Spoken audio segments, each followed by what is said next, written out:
Hello, my name is Garth Bruner.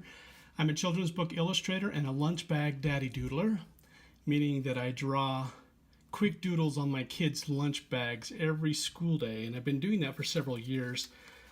There's a couple of samples, and I've drawn well over 1,700 doodles. And today I'm going to give a quick review of one of my favorite art tools that I use for those doodles in some of my professional work. It's the Kuretake number 13 Sumi fountain brush pen, and I'll show you how I refill it with my preferred ink. Now, this brush pen can draw really delicate thin lines to very bold thick lines, and it's a workhorse too. Unlike many disposable pens, so here's one. This one has a disposable pen, brush pen, has a fiber tip which is soft and acts as a brush, but that tip wears out pretty quickly and I lose a lot of those thin lines pretty fast. Now, the Kuretake brush pen, these are made of actual nylon bristles.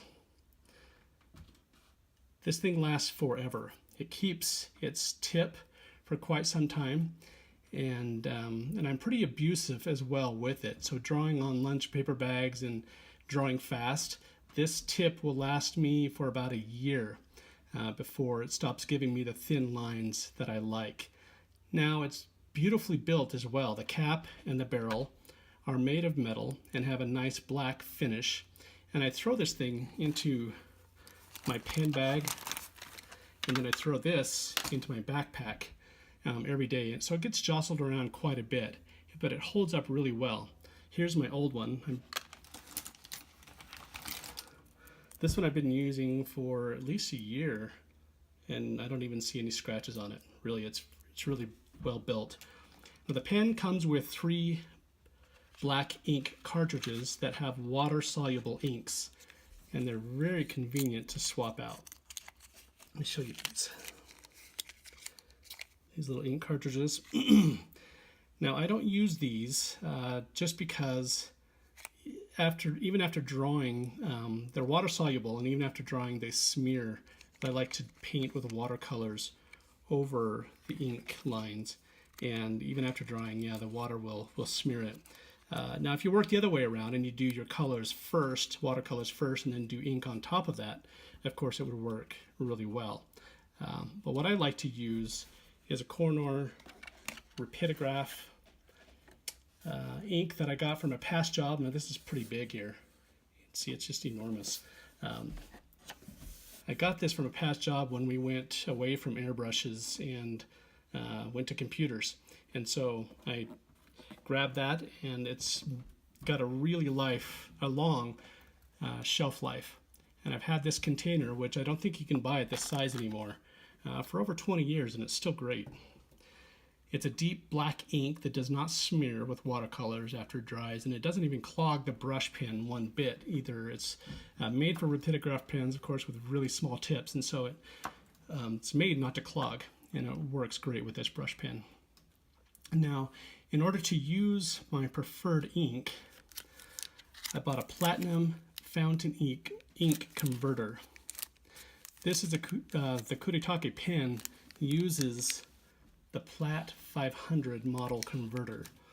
Now, I accidentally bought the wrong model before, so just make sure you're getting the right model for the pen that you're using. So this replaces these ink cartridges. And what's nice about this is you can refill this over and over and over again. All right, well, let's get to filling the new converter and start using this new pen. Now, the converter works with a fountain pen by dipping. So this is the fountain pen you'd put the converter into. This one uses a different type of converter, but what you would do is you dip the tip of the pen into some ink, and then you would use the suction. You twist this, and the suction would suck the ink into the converter and fill it up like that. Now, I haven't tried it that way with the brush pen, but it seems like it would get pretty messy, and so what I did is I bought some syringes. These are used to refill printer ink cartridges, and you can get all these at jetpens.com and amazon.com as well. And first I'll make sure that the converter is set for the ink that I'll put in there. So I'll pull this plunger all the way back. Okay, I'll take the syringe and suck up just a teeny amount of ink. And that much will fill the converter, and that lasts quite a while. And then insert that syringe tip right inside the converter, and I'll fill that all the way to the top. You can go all the way to the top, and when you put that inside the pen, it's not going to spill over, so you can go right to the tip. Okay, I'll take the pen apart.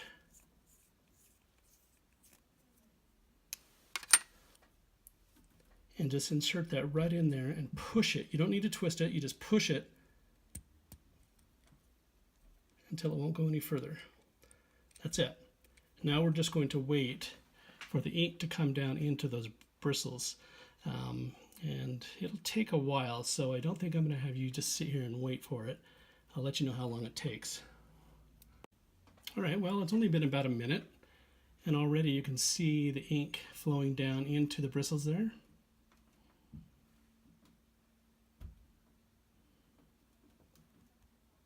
That was a lot faster than I remember.